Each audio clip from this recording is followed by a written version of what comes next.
A Audiência Nacional Espanhola suspende julgamento de Eustáquio, primeira derrota de Moraes nos tribunais internacionais. É isso mesmo, a Secretaria de Audiência Nacional da Espanha suspendeu o julgamento do jornalista Oswaldo Eustáquio, previamente marcado para esta quinta-feira.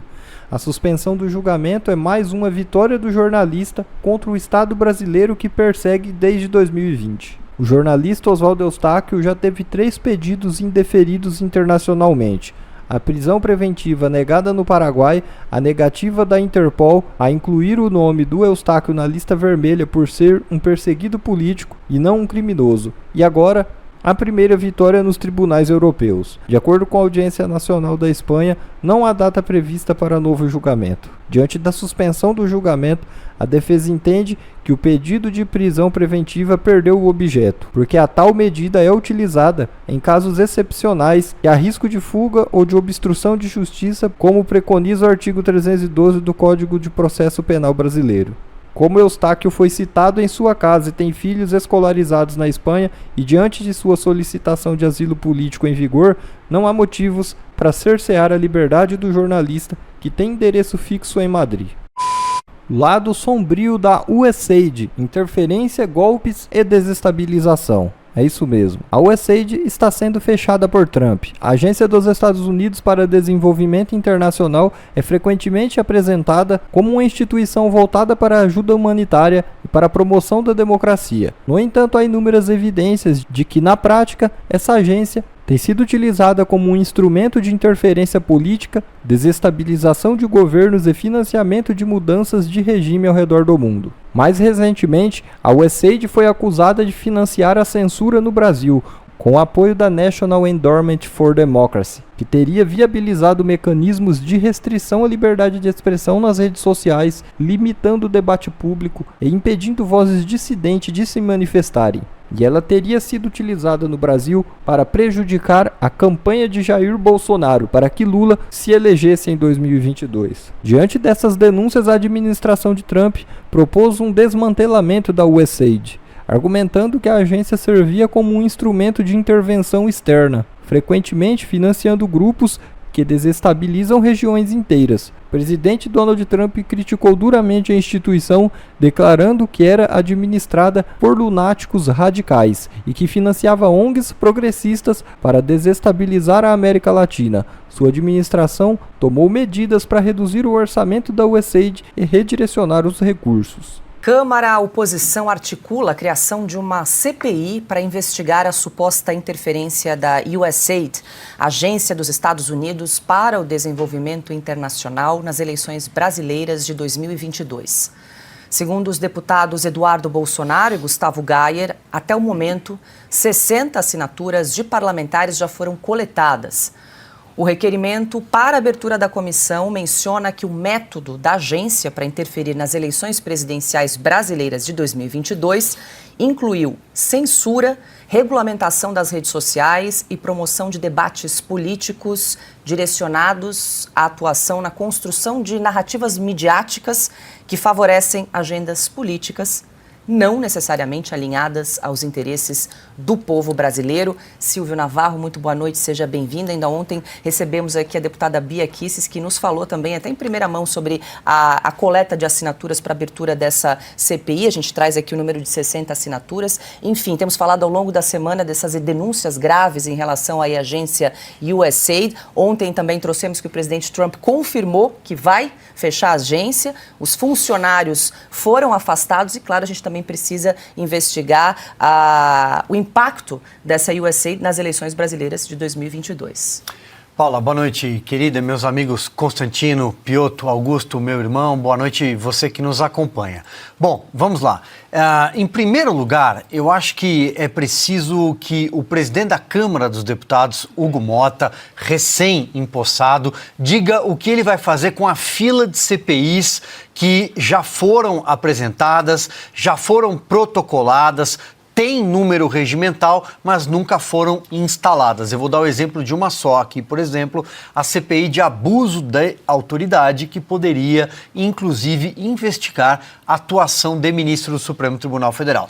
para dar o exemplo de uma CPI. Então, o presidente da Câmara precisa decidir o que é que ele vai fazer com essa fila de comissões, como eu disse, já protocoladas. A Câmara tem um limite regimental de comissões que podem funcionar simultaneamente, então não adianta você recolher várias assinaturas para várias CPIs em vários flancos, frentes diferentes, se você não tiver algo organizado na mesa diretora da Câmara, como eu disse, recém-empossada. Então, vamos aguardar. O segundo ponto: essas denúncias são muito graves, Paula. O Rodrigo Constantino, assim como a Ana Paula Henkel, que estão nos Estados Unidos e têm conhecimento até mais aprofundado do assunto, têm falado com mais propriedade sobre o que é essa USAID, os tentáculos, como eles financiavam a atuação woke, ONGs e por aí vai. Eu vou me ater aqui a um único ponto. Eu acho que tudo o que veio à tona até agora, junto com o Twitter Files, junto com as declarações do dono da Meta, o Mark Zuckerberg, jogam luz para algo que nós vínhamos falando há muito tempo. Há algo estranho no histórico das eleições de 2022. Algo estranho. Não estou aqui falando sobre urnas para não entrar num tema proibido. Estou falando sobre um processo eleitoral maculado, um processo que teve interferência, talvez, externa, com base nessa nova investigação, revelação, mas também com a punição para um único espectro da política brasileira à direita. Acho que o processo eleitoral foi todo maculado em 2022. Está muito claro, é uma caixa de Pandora, uma caixa preta que precisa ser aberta. Se o caminho será a CPI, não sabemos. Resta, portanto, a palavra do presidente da Câmara. Mas as comissões temáticas do Congresso Nacional, no Senado e na Câmara, têm todas as condições de investigar. Tem as ferramentas. Vai faltar a quebra de sigilo, mas também, até aí tem um ponto. Estamos falando de uma instituição e de organismos internacionais. A quebra de sigilo é mais complexa nesse sentido. Portanto, as próprias comissões têm ferramentas e caminhos para investigar por conta própria. Consta essa novela, essa história e só piora da USAID. Se essas denúncias realmente se confirmarem, tudo indica que vai ser um escândalo de proporções globais, né? Histórico de corrupção aí dessa agência. Paula, é um escândalo de proporções, digamos, sem precedentes, né? Basta acompanhar a quantidade de mensagens que estão vindo à tona, né? Tanto do Elon Musk até o próprio presidente Trump e vários da equipe, né? A cada dia não é uma enxadada, é uma minhoca, é uma enxadada, uma sucuri, né? Hoje, por exemplo, veio à tona financiamento de milhões e milhões para irrigar inúmeros veículos de comunicação, jornal como o New York Times, tão respeitado pela esquerda que milita nas redações dos nossos jornais brasileiros, Político, que é um site também mais alinhado aos democratas, que recebeu milhões e milhões de dólares.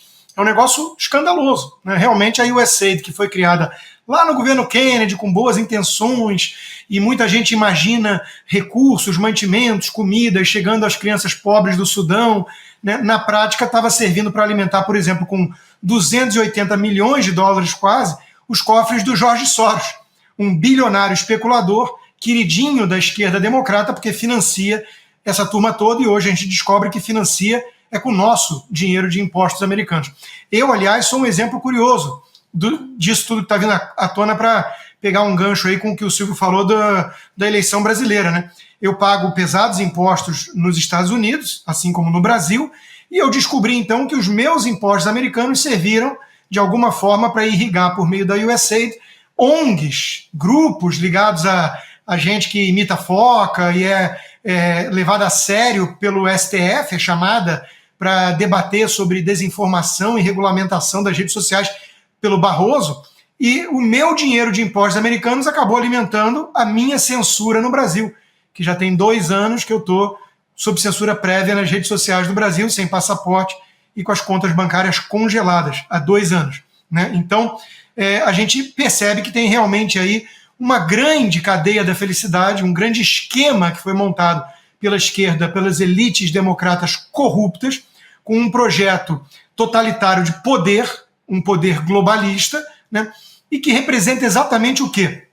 a ideia da democracia de gabinete, a democracia sem povo, uma coisa imposta de cima para baixo por essas entidades supranacionais, a OMS, que virou puxadinho ali dos globalistas, com o revolucionário marxista Tedros Adhanom, da Etiópia, e várias outras entidades, o Conselho de Direitos Humanos da ONU, que abriga tudo que é país que está na lista dos que mais desrespeitam os direitos humanos. Então tudo virou uma grande fachada, uma grande piada de mau gosto, né? E isso servia então para alimentar os comparsas, os cúmplices desse esquema democrata. No Brasil, eles agiram sim, eles olharam o Brasil como um quintal a ser ali utilizado como laboratório, talvez, e eles, sem sombra de dúvidas, agiram para, de alguma forma, manipular essas eleições. Isso precisa ser investigado a fundo no Brasil e aqui nos Estados Unidos. Aqui nos Estados Unidos eu tenho certeza que será e vai ter consequências provavelmente mais graves para esses que deram o verdadeiro golpe.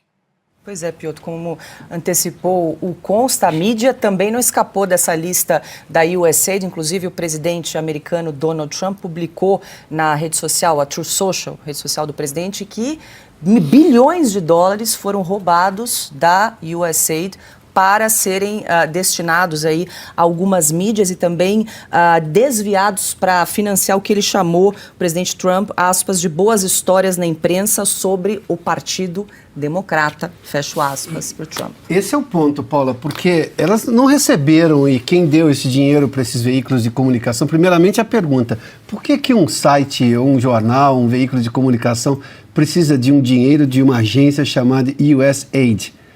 Uma agência em tese lá, pegando o princípio da criação de John Kennedy, de ajuda humanitária. Por que um veículo precisa? Bom, e se aceitou receber, veio junto com uma encomenda. Te passa o dinheiro, mas você vai ter que escrever tal coisa. Quem decidiu o que deveria ser escrito? Aí você entende porque naquele episódio, por exemplo, em que, abre aspas, o Twitter era o editor do New York Times e que acabou, inclusive, com a demissão de um editor, talvez não tenha sido só o Twitter. Na verdade, o Twitter foi uma alegação. O Twitter pré-Elon Musk, né? Não o X. O Twitter, então. Era, na verdade, uma determinação que vinha de um órgão como esse. O Constantino resume isso de uma maneira brilhante. Consta, me permita pegar carona no seu comentário.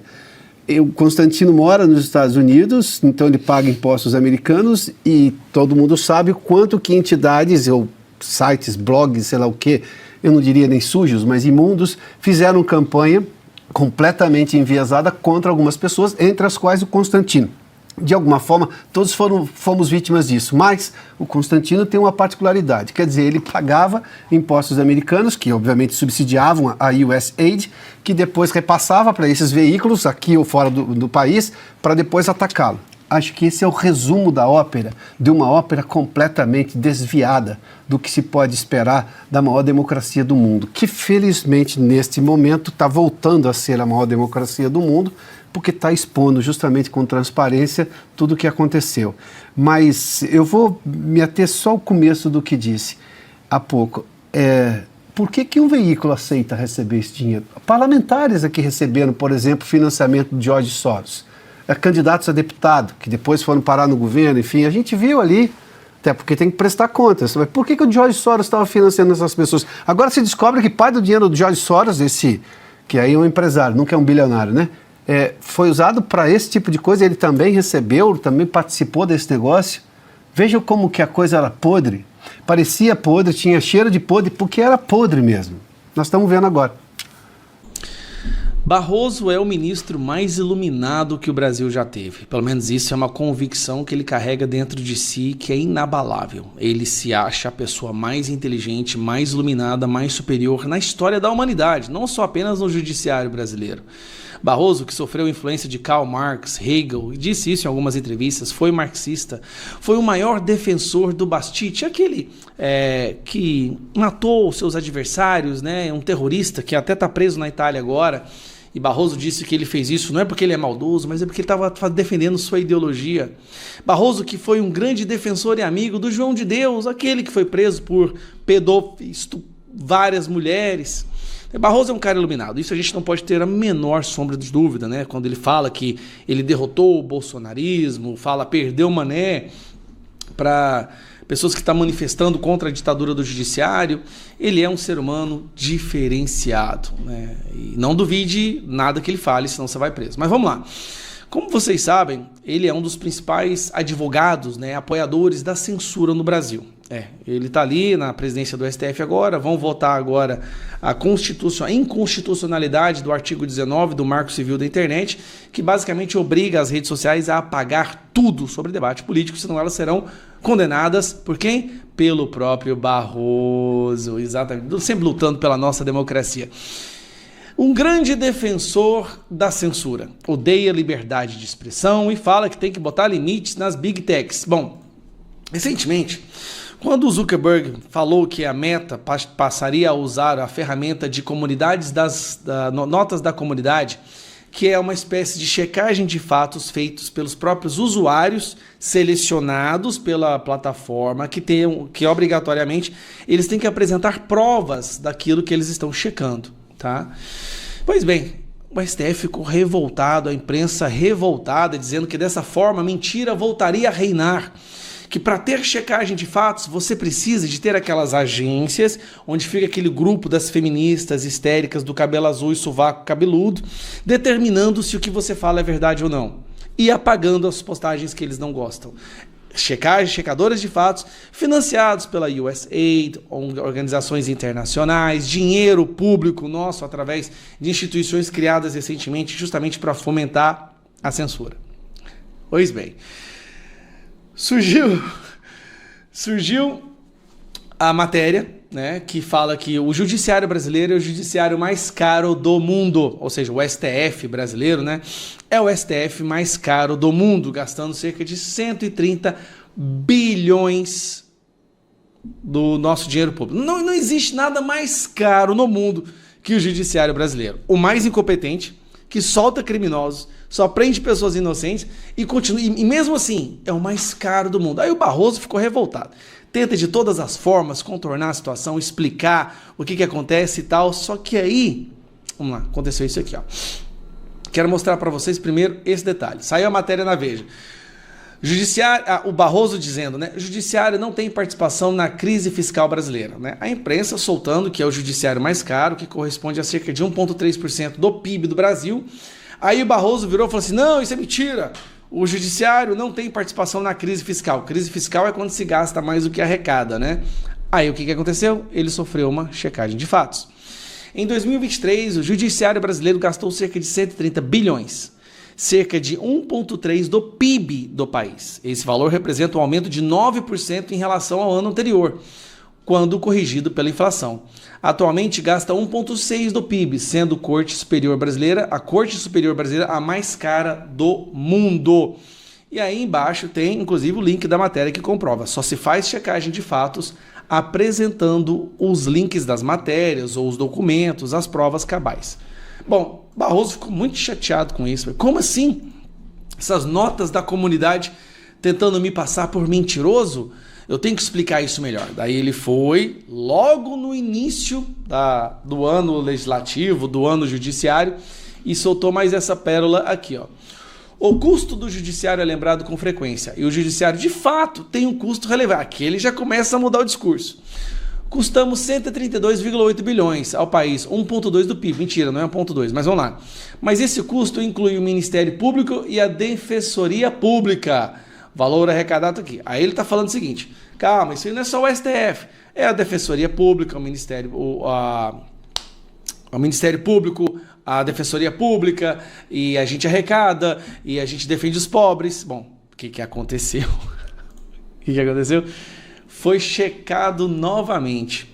Segundo os dados da publicação do Conselho Nacional de Justiça, né, Justiça em Números, o valor de 132,8 bilhões refere-se apenas às despesas do Poder Judiciário no ano de 2023, não englobando despesas dos Ministérios Públicos e das Defensorias Públicas. Espera aí.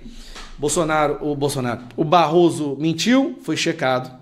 Aí ele foi lá tentar explicar a mentira e o que aconteceu? Mentiu de novo e foi checado novamente. Presta atenção. Estas são as pessoas que querem censurar a internet, que querem colocar o império das checadoras de fatos oficiais escolhidas por eles e que estão revoltadas com o quê? revoltadas justamente com isso aqui, ó, com as notas da comunidade, que são checagem de fatos feitos pelos próprios usuários. A situação ficou tão ruim pro Barroso, tão ruim, que ele faz o quê? Barroso corrige informação sobre gastos do judiciário após ser contestado no X. O ministro disse ainda que as críticas aos gastos do judiciário são equivocadas. Espera aí. Ele mentiu, foi corrigido. Passou vergonha, mentiu de novo, foi corrigido. E agora está falando que foi equivocado? E esta é a pessoa que está lutando para impedir que seja feita a checagem de fatos por usuários, como é o caso do Notas da Comunidade. São essas pessoas que vão votar agora nas próximas semanas pela absoluta censura do Brasil, regulação das redes sociais, sendo que elas mentem. O Barroso, amigo do João de Deus, do César e Batiste, o cara que falou que derrotou o bolsonarismo, o cara que falou que o STF se tornou um agente político, esta mesma pessoa quer censurar o nosso país, mas eu tenho... E a parte que eu vou te falar que é impressionante. Na cabeça dele, não duvide disso, ele acha que ele está salvando a democracia. É um processo de doutrinação tão longo, com tantas informações que foram absorvidas ao longo de sua vida, que ele tem a convicção inabalável que ele é o salvador da democracia, que você, que quer a sua liberdade de expressão sendo respeitada, você é um perigo para essa democracia. Bom, pessoal, esse foi mais um vídeo. Eu espero que vocês tenham gostado. Se vocês gostaram, deixa o like aqui para fortalecer nosso canal. Logo eu volto trazendo mais informações da política para vocês. Um forte abraço, fiquem todos com Deus e até a próxima.